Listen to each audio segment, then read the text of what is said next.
Welcome, everybody. This is the first test of this. Just have to get this for a thumbnail, and we are good to go. All right. So today we'll be answering some questions about the 200 subs. Excited that we got to 200. Been a long time in the making, but we are finally there, and I'm excited to see you all here. Hello, Purple Rat. Welcome to the stream. All right, so not only will we be doing a Q&A about 200 subs, but I'll also be modding some blasters, showing you what I've been working on, tuning up some blasters, ready for another battle which we have this weekend, which will be fun. It's 300 FPS limit, so that is going to be quite good to have. The X-Zeus ready. I'll be going through what's inside here once we open it. You know me. Yeah, Brandon. Yes. That's a good server. The advantage, the Brandon server is a nice place. If you guys want to go and check that out, we can have a link. Anyway, so we'll be modding this, and we will be showing off a few of my projects, such as this one. It's sort of a mini project. It is it's an X-Shot shell, one of their older ones. And as you know, X-Shot shells are quite flexy and bendy and not in a nice way. This up here is a fiberglass sort of thing. This one was a test with some super glue.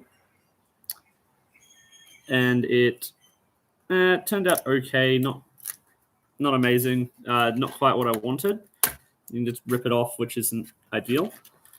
This part, on the other hand, epoxy resin coated stuff, not the cleanest, but I'm working on it. This is my first attempt. Doesn't come off, and it doesn't bend from this point either all that much, which is what I was hoping from this project. This shell was just a throwaway shell.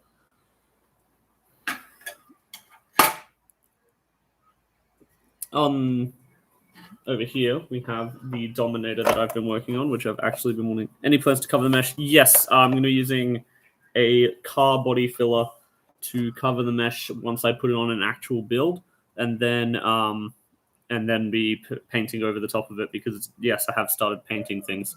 Not gotten around to any of the bigger blasters yet, but I've done a little bit here and there. Yeah, it does look a bit weird. Not something you want on the outside of your blaster to be seen all that often, but it does strengthen it, so, you know, performance before cosmetics. Over here we've got the Dominator I've been working on. Inside we've got a Flywheel of the World solenoid hyperdrive. Over here in the trigger, if you look closely, you can see it's filled up. The rev trigger is filled up with epoxy putty, and that means that I don't actually have a rev trigger anymore, which is good. I don't like rev triggers, as, I don't know, they just annoy me. Having just pulled the second trigger does slow down my reaction time a bit, probably because I don't practice enough with it, but that's okay. Inside, I've had to trim out on the left side of the shell. Had to trim out this rib here. Trim out. I had to cut this down a little bit and make sure that the part where the the adapter for the 40 round gets cut out a little bit. We'll have to sand this top ridge down a little bit as well. The other side, and filled it with epoxy putty. Didn't have to do too much sanding, but probably needed a little bit more just to get it all smooth. On the other side of the shell is where most of the internals are usually housed. This is just connected in via a XT60, which will be connecting to the rest of the circuit. It's going to be select fire, although I may, just to speed things up, put it in semi-auto for now.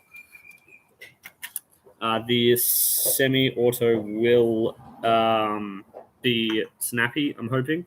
With this, I haven't used a Flywheel of the World solenoid before. Then they shouldn't be hard to use. It's just a standard 2-part battery connection that apparently the heat shrink is slipping off of. But this should enable it to connect into semi-full auto. I can even burst fire. That way I can control it all through a microcontroller or a custom board of my own making.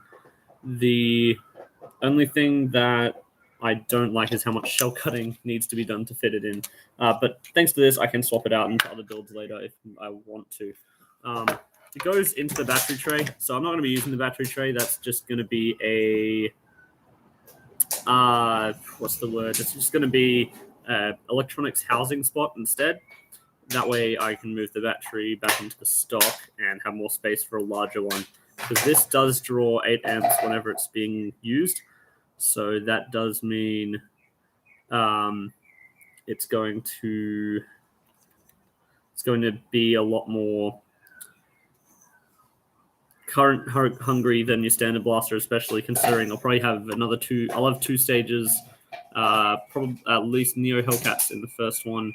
I'm not sure about the others. What look am I looking for this one? Just a heavy rifle sort of thing, standard Dominator look. I'm going to paint it over because since the putty and the cutting, you can actually see that inside the blaster. It doesn't look very nice. The other one is actually just a bit of a side project to test things more than anything. But yeah, the main thing I'm looking for with this blaster is something intimidating that can show off select fire well. So probably we'll have some, I'm hoping, lightning or my logo on the side, maybe both, and maybe a little clear window where you can see a couple of the internals, like the main board for the select fire.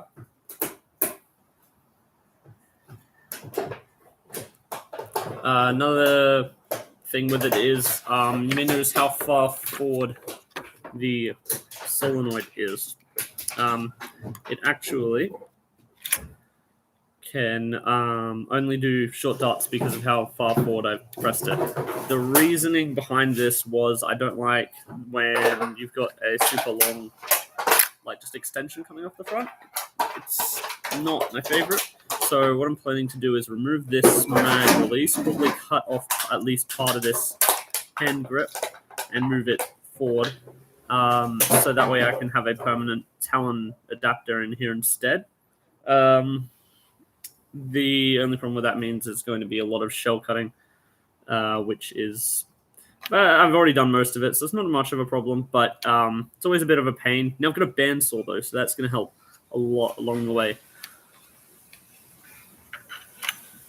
Something I've been excited about for a while, but I haven't had a chance to show it on camera, are these very fun patches had made up by some guys in Tassie. They were really nicely made. I wasn't expecting them to be this good, but I was surprised by how they turned out, and they have Velcro backing. So I can just slap them onto anywhere. And I got this hat from Blastertech, and I just can slap a lot of patches on this one. What color will I paint it? Red. Definitely red. Probably a bit of gray thrown in there as well, although not too much, so that way I can not cause any trouble with a few other places. But yeah, this one fits 3 patches, and I got it mainly just so I could wear this on the field. As I said, there's a war going on soon. So I want to be able to go to that. And yeah, my signature colors. I wanted to be able to go to that and show it off. So I've got these. A few other people in the field will also be having these patches. I hope to get some footage. And that should mean we've got a couple more videos coming out soon. As well as a couple other projects which I haven't shown here.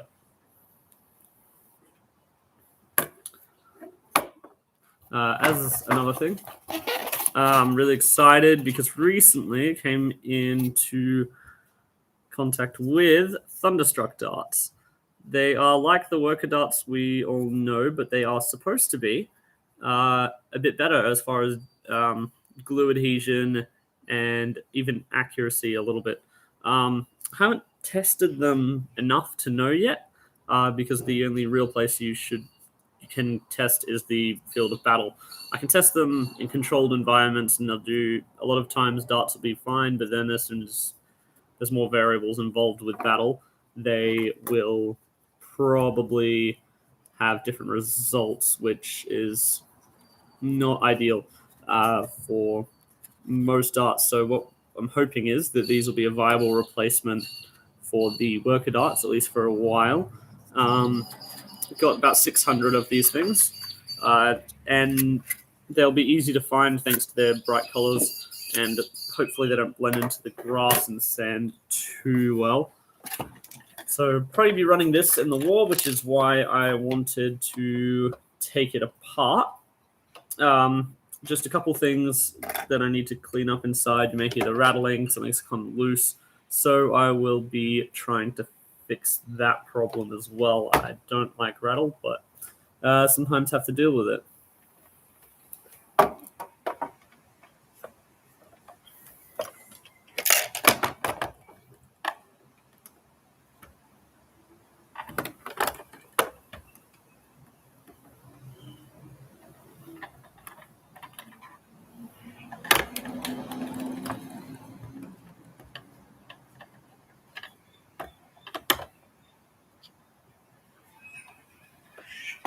Hey, Boomtendo, good to see you here.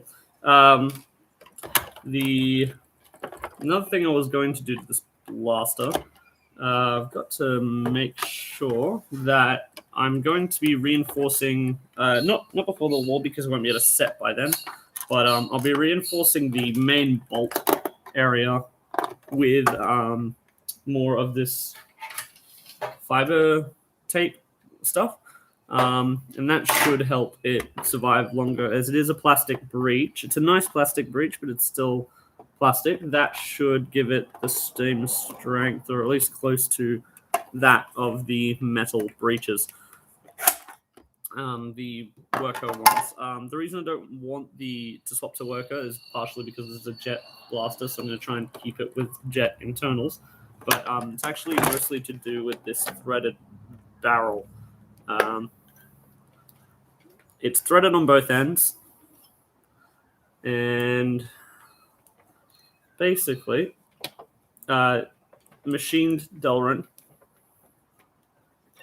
And since the barrel is threaded on both ends, I can put this scar on, and it'll stay on really well and straight, because that's the problem I've found with a couple worker ones. While you can get them straight, they're not as nice to put things on and off. This is just screw on. Delrin scar I got from Spectre's Nerf Workshop, which is quite a nice scar. The only problem with these barrels is that they don't fit in most blasters, because Jet's really not producing much anymore. So that is a bit of a problem, but one that can be solved by using their hardware. So that's one reason I want to keep the breech as it is. Another thing is they do have the way this blaster works. They've got an extra bit of a feed of a. Oh, that came out. That's nice. I will be showing you this inside, of course, soon. But for the meantime, there's a feed lip there, and that is quite good. Up the front there is a little dart tooth sort of thing. Keeps it aligned. Hello, Andrew Champagne. Welcome to the stream. Thank you for coming. If that keeps it aligned, then that will mean I can better get better feeding, which is always desirable. It's not too much of a problem with worker breaches. They have an alternate method of preventing misfeeds, but originally I found that good as I was using different darts that didn't tend to feed as well. These feed pretty well, at least I haven't tested them in flywheel blasters yet. That's another test I want to do at the upcoming war. But they feed well in this blaster and in my Prophecy, which is quite helpful, considering those are the main blasters that I'll be running out in the field. Considering swapping this, like I know I've said this a couple times, but I'm considering swapping it to a brass breach. It's just, as I said, I want to try and keep that jet barrel in there. So opinions on the prophecy are good blaster, good for mid power, mid to low, mid power to slightly higher power. The downside of the prophecy is it has a lot smaller plunger tube than the long shot or Exodus or anything like that. So you wouldn't be able to get up to the 300 FPS without a complete redo.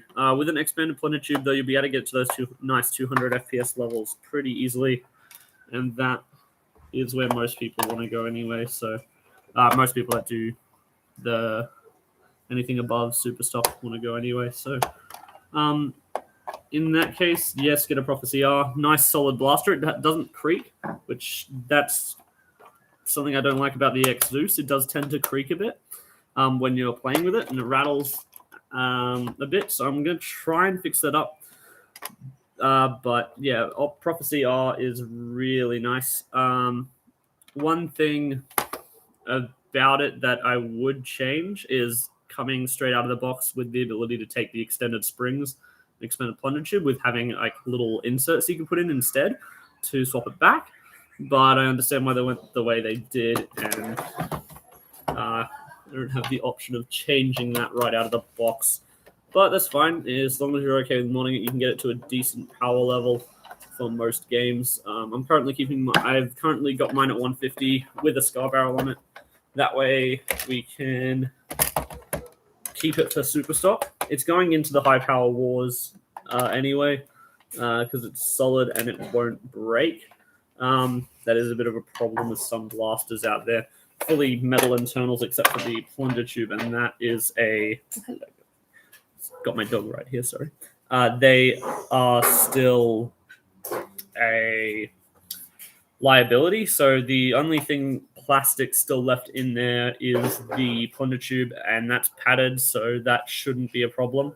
Other than that, it's all metal parts, and that should prevent anything from happening that is untoward, which is really important. I've had someone pick it up and dry fire it once. Wasn't great, but the padding does help a lot. This thing didn't have padding until fairly recently. I fixed that so that if anything were to go wrong, it wouldn't snap in half. The plunger rod actually won't be a problem. The bolt, because I can't really get many replacements now.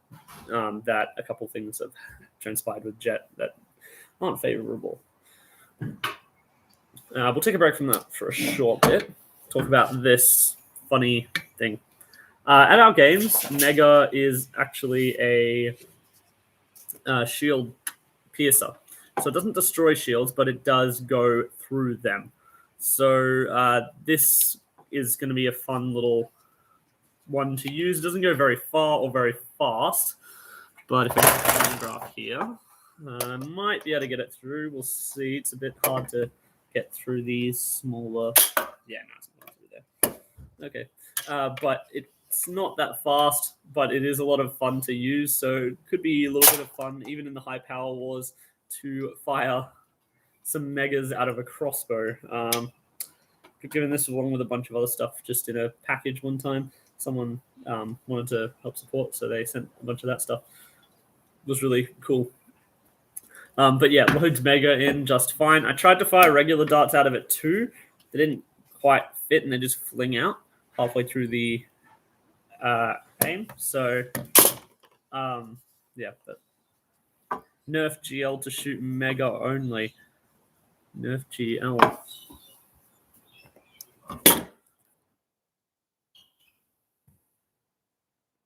Okay, is that high power? Yeah, good to know.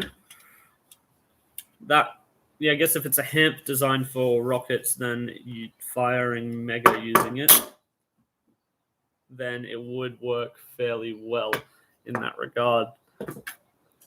Since it's probably have like triple the volume required for Mega, and that would work extremely well. But yeah, one problem with this, it does tend to tear up old darts. Have I tried rivaling the crossbow? No, I haven't. That would be a good idea. That might actually work well. Sort of a what's the word, musket round in the crossbow. Should go and get some rival and test that out. Be right back. I'll go and grab that for a moment.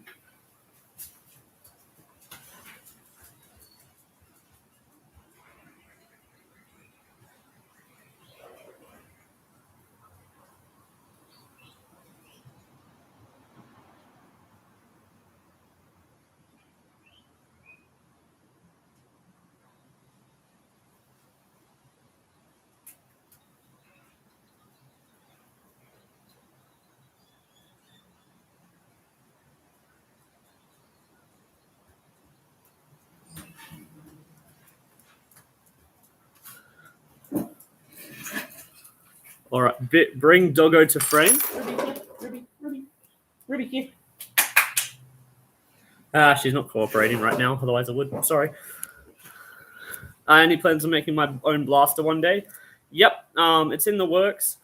Having trouble with the very start, and that's making it the handle. I'm not great at making ergonomically designed things, so that's a bit of a problem. Anyway, got the headshot rival. Might work. Just going to fire it into this dart box so I don't lose it. Oh, it worked, and worked really well. And try to help with the handle. Oh, that'd be great. Thank you. I'm just going to try and make a Springer. Got to pick it up for my dog. I think it's a cheese ball. Going to try and make a Springer that can be adapted from pistol to a carbine sort of thing. Should be fun. And I just got to figure out what the best catch mechanism will be, whether it's going to be a sear or a plate design. And whether I want it to have like a turnaround like a lot of the newer blasters are using. Because that is a fairly efficient design as far as size goes. But it does have a couple downsides, such as making it harder to print certain things and all that. But yeah, Rival seems to work fairly well in this. Fire it into the hat. Let's hope it doesn't bounce so much this time. And it doesn't shred the Rival either. Rival was a good option. Thank you, Purple Rep, for coming around. Have fun at school. All right. Let's finish opening up the X-Zeus now. So let me get that out of the way.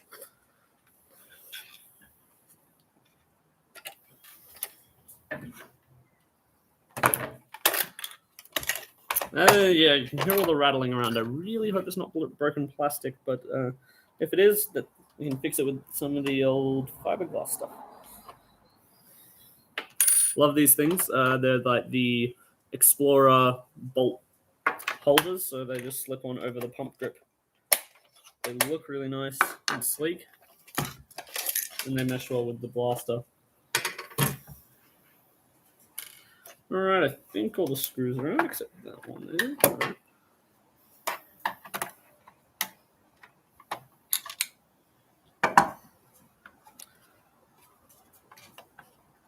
All right, that should allow everything to be put. All screws, all goes.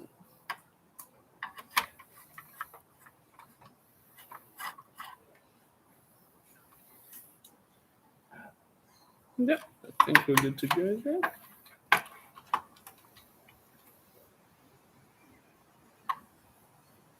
Something's preventing it from being open. I'm not quite sure what. Let me just push that down. Make sure you've got nothing in. There we go. That's the troublemaker.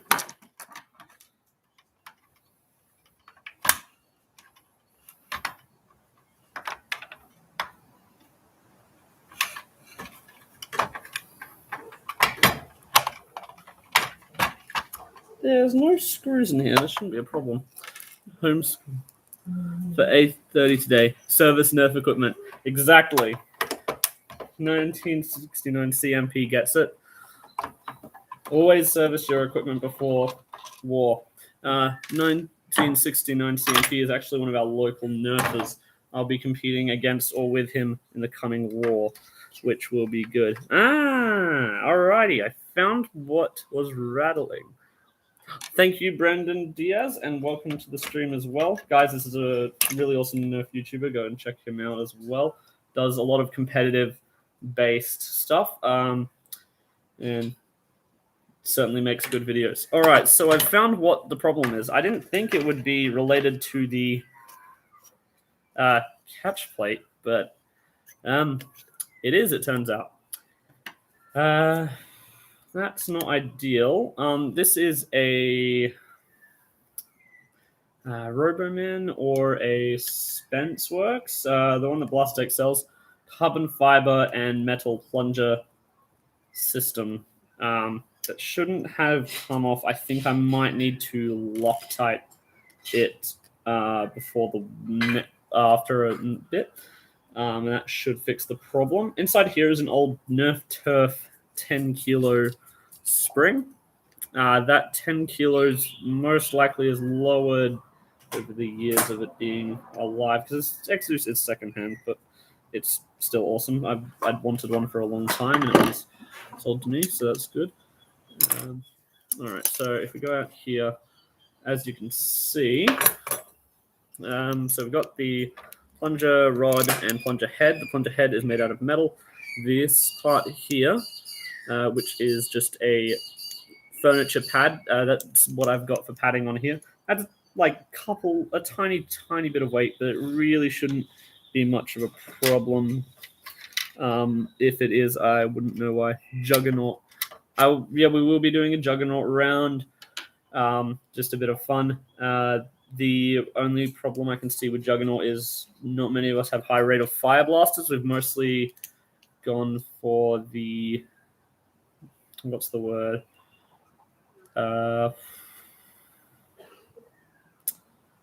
Higher power over high rate of fire. High power and accuracy is king, especially outdoors where we play usually. In CQB, it's a very different, but we mostly play outdoors, and the CQB stuff, we tend to even then try and go high power. 200 congrats. Thank you, Zab12. That it was been a long time in the making, but we're finally here. So this is an easy fix. I can just put it back on here and hope it doesn't happen again. I will be Loctiting it for the game. Now let's drop that back in. So that screw must have slowly rattled out over time. It happens with what's the word? It does happen a lot with the flywheelers, especially the unbalanced flywheels ones. But it shouldn't have happened here. I thought I'd tightened it enough last time, but apparently not. So I will just have to make sure that this is nice and tight for the next time that it gets closed up. And once it is, I think I got the wrong size Allen screw. Not a problem. We'll fix that later. And it's a bit of a pain, but once that's back in, we should have no more problems. So as you can see, if I were to peel this off, which I really don't want to, but it's a solid flat metal plunger head, which actually does help with adhering this. X-ring, which does help with friction while providing a better seal. The main rod is a carbon fiber tube with a metal rod running down the length of it to screw on the head. And there is also a bit of not graphite. It's there's a bit of, actually I can just show you here.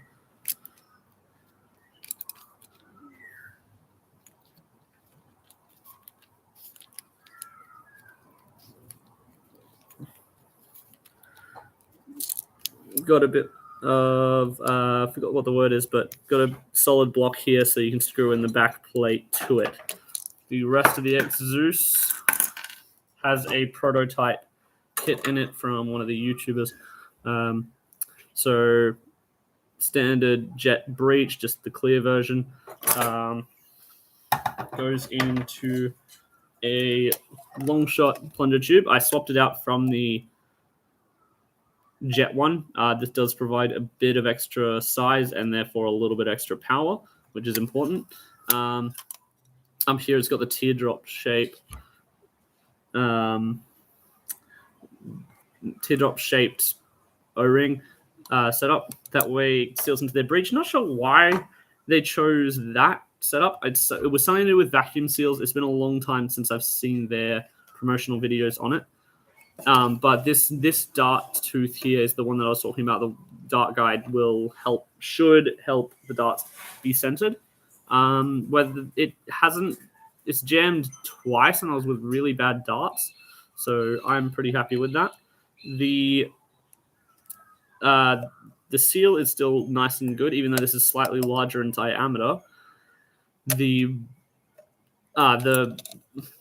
lipless bolt is still nice and well sealed, except for up the back here, which it doesn't need to be, which is actually good. That means it will move faster as it goes back down.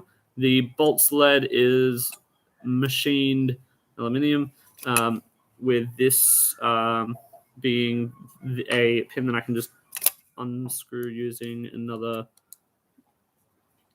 Allen key, which is really important. You're eating pea soup while I mod. Very cool. What is it? Is it good pea soup or just average pea soup? I like the fact that it has that screw in there. I wish every bolt sled did. Unfortunately, that's not really available on like the worker ones, and actually that's most of the ones that are out right now. Yeah, most of the worker ones don't have it.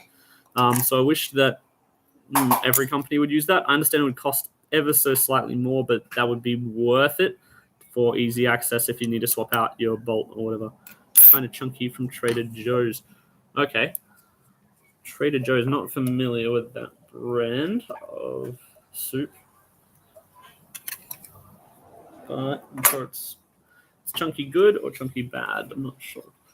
Over here, I need to swap out this, which will be getting printed fairly soon, for a 3D printed one that is lower profile, so I can not get in the way of my Talon mag adapter. That would be ideal to prevent any snags from happening. It doesn't usually happen, but anything to make a blaster better. Up here, worker metal catch. Wasn't able to get the red ones weren't out yet, so I got this one instead. This polycarbonate trigger came already pre-installed in the blaster. Same with the barrel and breech, but most of the parts have been upgraded over time. Made a few tweaks here and there. Need to still get a metal trigger, but I'm not quite sure which one to get. There are a couple options. I'm not sure which one I like. I'm not sure whether I like the ones that have the hook or not. But yeah, I wish they still made these Exo shells because I love the way they look. The only thing I'd change is start by increasing the thickness of the plastic a bit and the stock. The stock is really short, and I usually don't end up owning it. They don't end up using it. They own Aldi too. Okay, so those, yeah, Aldi's a good shop, so I'm assuming Trader Joe must be as well. But the thing with these are they aren't in easy supply, so I've been waiting to paint it until I'm good enough. I'm getting close, but I'm still not sure if I am quite there. Don't want to stuff it up and not have a nice shell that I can use. This when I was first getting into modding a while back, this was one of the first shells this was one of the first shells that interested me. Like this, because I'd already heard about the long shot being awesome. This just made it next level, and I was really excited to finally get my hands on one. I think 2 years back now. Does the Exos hurt? Point blank range, it can. It's not the worst thing ever, but I'd been shot in the neck by it once. Didn't enjoy it. That's for sure. I'm building more powerful blasters as we speak, so it'll be fine. And honestly, like, it doesn't hurt enough to be worried about.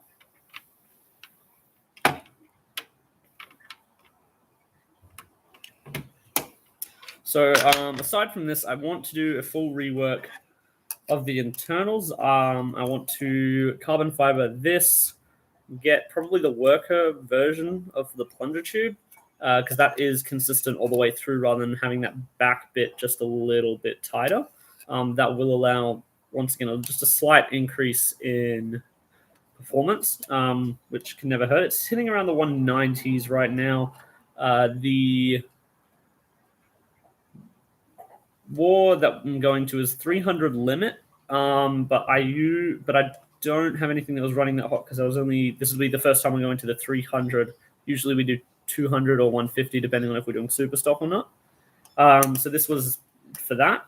But now that we have a higher FPS limit, I'm going to have to build another blaster that does a lot higher power. Probably another long shot or perhaps a Lynx. I can set up because I've got the printed parts for the Lynx, just don't have the hardware for it yet. So I'll probably be setting them up for a 16.5 kilo Blastertech spring with a pretty 400 mil barrel, maybe a bit more. And of course a scar barrel, because you've always got to have a scar barrel, otherwise you will not be having the accuracy you need out of these. I want to do some stuff with the Boomco. Most viewed video on my channel is actually the Boomco X-Shot blaster. I converted it to Boomco, chopped off the stock, and did most of that live. And then later I did a tutorial on how to chop off the stock and make it look half decent. That video has 16,000 views, and what was it, 16,000 views, and I was amazed that it got that many. So I'll be certainly trying to replicate that in some way. Maybe show off the back stock, the back sling for it. I usually just keep it on my back just in case something goes wrong. I ran out of ammo once, didn't have time to swap, didn't have time to reload, so I pulled that out. I missed the shot, but I had fun while doing it, and that's the main thing. As for gear, I'll be running on this. Don't even have 16K on any video. Well, I'm surprised I have 16K because I think what happened was it just got recommended by a bunch of different places. You know, the automatic recommendations that pop up when you're watching a bunch of videos in quick succession. Those popped up. Now it's 17K. Oh, even better. So apparently I've got 17K on that video. So I think it might have been the keywords X-Shot Vigilante 2.0 maybe. It might have been the Boomco. It might have been a combination of the two. Can't tell for sure. But either way, that's the most viewed video on my channel. Might try and find a way to replicate that. But yeah, I don't know why it was 16K, but it was, and I'm perfectly alright that it got that. And thank you all of you that have subscribed, both new and old. And yeah, that's made all this possible, of course. Now, one other thing that that I've found with the X-Zeus is that since the plastic is a bit weaker than, say, a Prophecy or a Dominator shell, mostly due to thickness, I believe. It's because you're awesome. Thank you, Ben Matson. Thank you. I would like to try reinforcing it further than... I would like to reinforce it further with this than this, I think with Go-To glue, the previous owner said. The Go-To glue, while good, isn't enough, I feel, if I want to go higher spring load. So it'll withstand 10 kilos basically forever. But if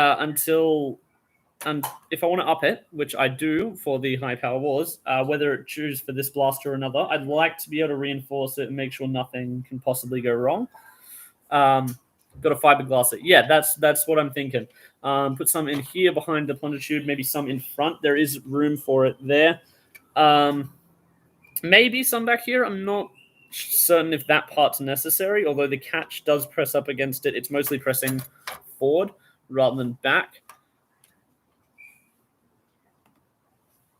which means it's not going to be much of a problem pressing back here. Might be good to do anyway, just to prevent it from flexing so much and making that horrible noise.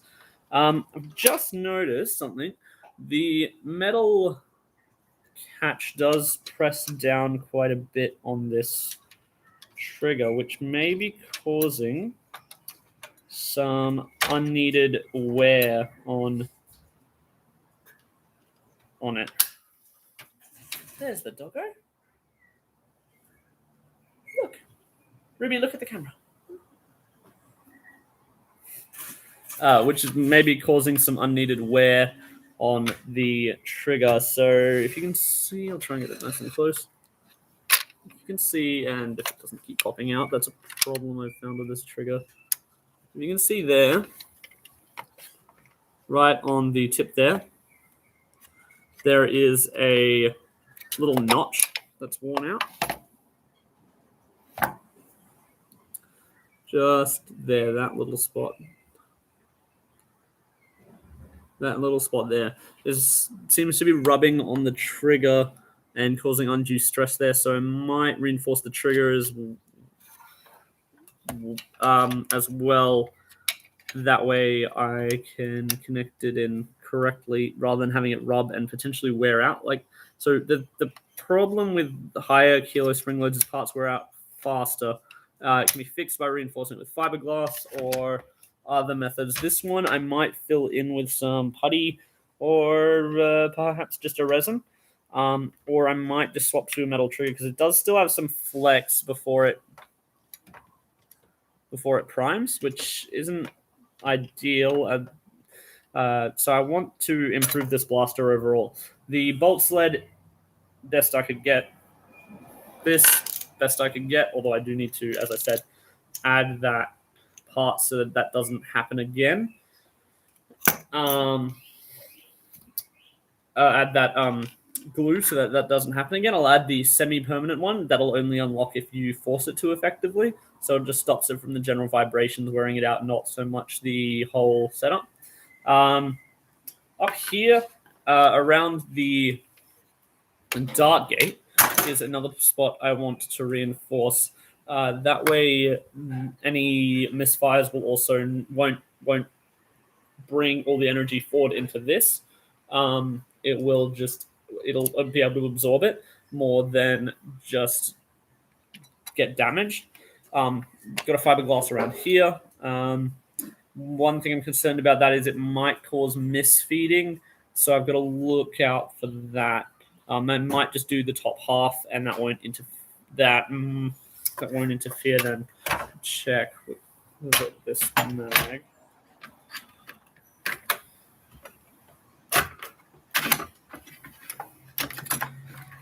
So this mag sits about here. This is going to go there. So it doesn't have that much room, and actually the uneven surface could cause trouble. But it has a spot up here where it doesn't actually interfere with anything. So if I fiberglass up the top here, that should add a little bit of rigidity while still not interfering with the mag. Yeah, that would work probably the best out of all those options.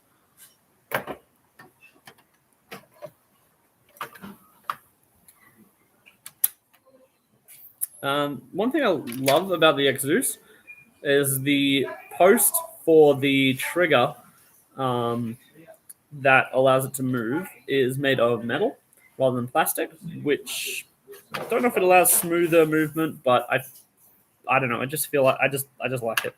It's a nice solid piece of metal. Won't snap. Won't do anything. Won't have a screw wearing out over time either.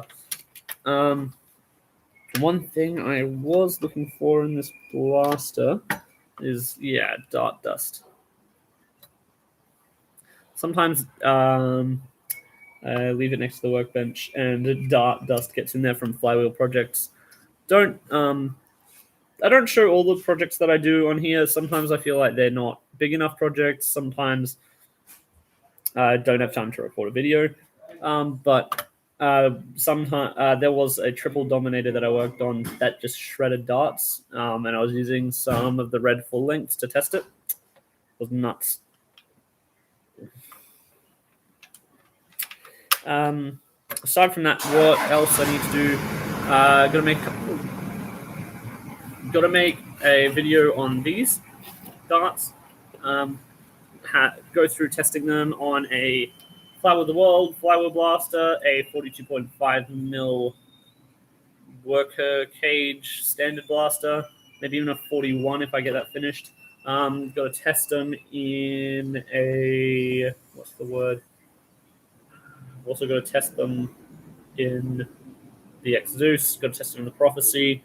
Gonna test them at the War mostly. I'm hoping to do a couple loadout videos if you guys want to see those with a couple of the people at the War, and a full mod session video as well, like we did with that other Prophecy that we built for 1969 MP. Flowers are your favorite?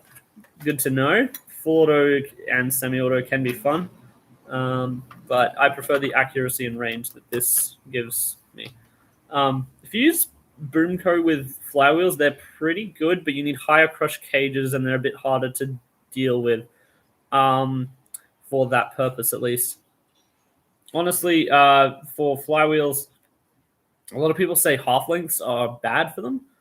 Then that because they don't get as high FPS, there's still a reason to use full lengths in flywheelers. I disagree because the advantages that you're getting from them outweigh the disadvantages of losing a couple feet per second. You can definitely combat it. You prefer springers? Yeah, me too. Springers are where I spend most of my energy and time building a custom primed Cheetah 2.0 currently. That's going fairly well. The springers just offer that extra bit of distance and range, or distance and accuracy over the flywheels that I often need to use on our fields. We have a decent amount of cover, enough that flywheels can get it, but out of the gate, you don't initially have cover, so I can tag them from there, and they won't be able to get close enough to spray a mag in my face, which is really nice. As a note, since we are going to be doing more CQB, I have gotten a mesh face mask.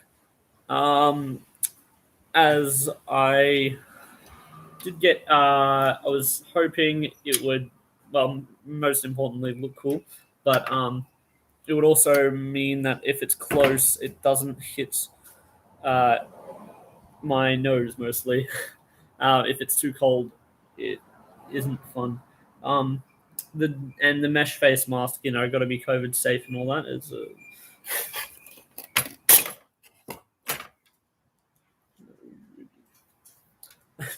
as a joke, by the way. But that would allow me to not have to worry so much, even at the highest FPS of battles. There are places that have that allow hard tip darts. Hard tip darts at 300 FPS, those aren't nice to use. So I got that ready in case there was ever a war where there were hard tip darts.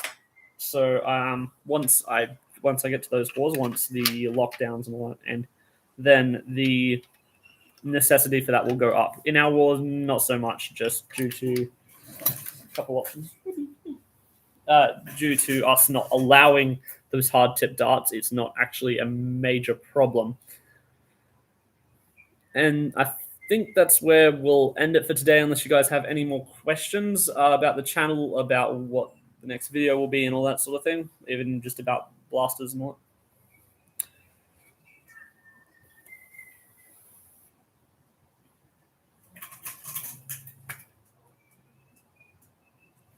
Destroy on site order for FVGs here. Yeah, fair enough. On the we have a destroy on site. That is a very those are potentially dangerous. Hard plastic or even just barely any give, it can cause a lot of problems with anything that it hits. So back in the day when they used to allow them, they didn't actually have the higher FPS for starters. Another thing is they just I still don't know why FVJs are still popular. They've been proven to not be amazing. They aren't able to be used well, and the part of the problem is they're still full length, and then they don't offer accuracy bonus. They don't offer much except for the fact that they're so cheap that you can buy 10,000 cheaper than you can buy 1,000 worker darts. So yes, you get 10 times the darts, but 10 times worthless is still worthless. So I'm not sure why they're still used, but there are a few places. I will be trying to get more gameplay footage. I have a GoPro. I just haven't been able to use it effectively. A couple things happened, and it just didn't work out. I will be attempting to, but it's sometimes a bit hard to do. And my dog's got some lamb. And I'm hoping to be able to get a few gameplay footage at the war this weekend. I'll be trying to get some at least footage from the sidelines point of view, so we might be able to see more people playing as well, rather than just from my point of view. I thought that might be good, just as well as for promo videos for the club. And that way might be able to get above view. We'll see if there's anyone with a drone that comes. If they do, we'll try and get an overhead view as well. I'm really hoping to, but sometimes things just don't work out. Thank you all for watching, and thank you all for 200 subscribers, and I'll see you all next time.